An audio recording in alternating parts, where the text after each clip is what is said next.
Bon, bonjour à tous. Bienvenue. Merci d'avoir accepté de nous rejoindre à un horaire inhabituel, un mercredi, un horaire au milieu de la journée. Mais je ne peux que constater que d'édition en édition, même si le format change, évolue, vous êtes toujours aussi fidèles. Merci beaucoup et bienvenue au ministère de l'économie. Bienvenue donc pour ce 5e prix de la stratégie d'entreprise. Alors Stéphane Jacquemet, donc vous êtes à l'origine de ce prix, mais ce prix finalement, il comporte bien autre chose finalement que cette dimension prix simplement. Il y a bien autre chose à l'intérieur de ce prix. C'est un véritable dispositif. Est-ce que vous pouvez nous expliquer en quoi il consiste véritablement ? Alors, il y a deux choses de différence. C'est qu'effectivement, on se retrouve régulièrement au ministère pour la fin de l'opération, c'est-à-dire le moment où on remet les prix, mais ça n'est que la partie haute de l'iceberg. Avant, en gros, chaque année, il y a une centaine d'entreprises candidates de toute taille, environ 300 étudiants d'écoles d'ingénieurs et d'écoles de commerce, on va dire une cinquantaine d'enseignants pour encadrer tout ça, pour arriver à déterminer un certain nombre de lauréats. Donc en fait, Isabelle, je suis très mauvais en marketing, j'aurais jamais dû l'appeler le prix de la stratégie d'entreprise. Bah non, c'est quand même une bonne chose. Alors, il y a beaucoup de prix aujourd'hui qui sont remis, on est souvent invité à des remises de prix, vous l'êtes vous-même très fréquemment, j'imagine. Mais celui-là, il a perduré, Stéphane, pourquoi ? Mais parce que je pense là encore que c'est une règle du marketing, c'est que le concept est simple et différenciant, donc utile et générateur d'une valeur ajoutée. C'est très simple, des tas de prix sur la performance, il y en a énormément.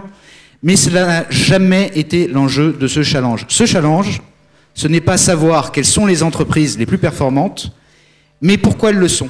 Et c'est pour cela qu'on a besoin des jeunes et qu'on contribue, du coup, indirectement, avec l'aide de leurs enseignants, à leur formation. Et je peux vous dire une chose, c'est qu'en fait, on se rend compte que tout ce process qui est très long, en 5 ans, 40 000 heures de diagnostic stratégique produit et délivré gratuitement aux entreprises françaises, il est générateur d'une connaissance partagée. Partagé entre les étudiants, les professeurs et les chefs d'entreprise, mais même entre chefs d'entreprise, parce qu'on apprend toujours de la stratégie, des réussites et des échecs de ses pairs. Alors vous avez voulu, encore une fois, être innovant aujourd'hui, ne pas présenter ce prix, on va dire, de manière classique en fonction de la taille des entreprises. Vous avez voulu donc nous faire une présentation différente. Donc qu'est-ce que vous avez mis en place ? Mais oui, parce que cette édition est une édition anniversaire, donc on a 3 valeurs à célébrer, l'audace entrepreneuriale, l'intelligence stratégique et l'excellence académique, où on retrouve à peu près nos 3 publics. Et puis, les précédentes cérémonies de remise étaient très réussies, néanmoins, il faut que le système évolue, et on s'est rendu compte qu'on parlait trop des entreprises individuellement, des entreprises finalistes. Nous, on a envie maintenant de parler vraiment stratégie. Est-ce qu'il y a 3, 4 grandes lignes stratégiques qui se distinguent parmi le panel de finalistes ? Et c'est ce qu'on va découvrir au travers de l'organisation de cette cérémonie de remise. On va apprendre des choses donc aujourd'hui sur les stratégies d'entreprise. Vous avez également donc eu un jury très différent des années précédentes. Donc en quoi était-il différent ? Il est différent par sa taille. On était généralement sur 20 à 25 membres. Là, nous sommes arrivés à 32 membres. C'est la plus large agglomération de compétences stratégiques, entrepreneuriales et d'expertise en stratégie que nous ayons réunies pour choisir des lauréats. Donc personne, je dis bien personne, ne pourra dire que les lauréats d'aujourd'hui ont été choisis à la légère. Et nous avons tenu à avoir une pluridisciplinarité et une diversité des profils. Bien évidemment, nous avons des entrepreneurs, les lauréats de l'année précédente, des lauréats groupes jusqu'aux lauréats espoirs. Des universitaires ? Des universitaires. Cette année, nous avons notamment réuni Patrick Hetzel, directeur général pour l'enseignement supérieur, le professeur Irigoyen, qui est le doyen à la tête de l'université de Bordeaux dans le domaine de l'entreprise familiale, Georges Pariante, des journalistes, Isabelle.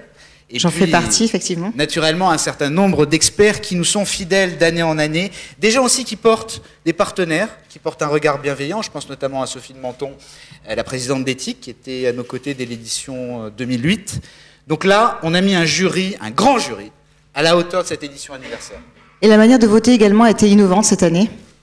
Oui, c'est-à-dire qu'on a pu voter à distance sur la base du travail accompli par les étudiants, mais resynthétisé dans des matchs catégorie par catégorie par nos amis journalistes membres du jury. Donc là encore, le processus a été plus long, il s'est adapté à certaines contraintes, à certaines évolutions, mais je pense que les choix ont un peu plus de distance et sont un peu plus éclairés, en tout cas c'est ce que j'espère.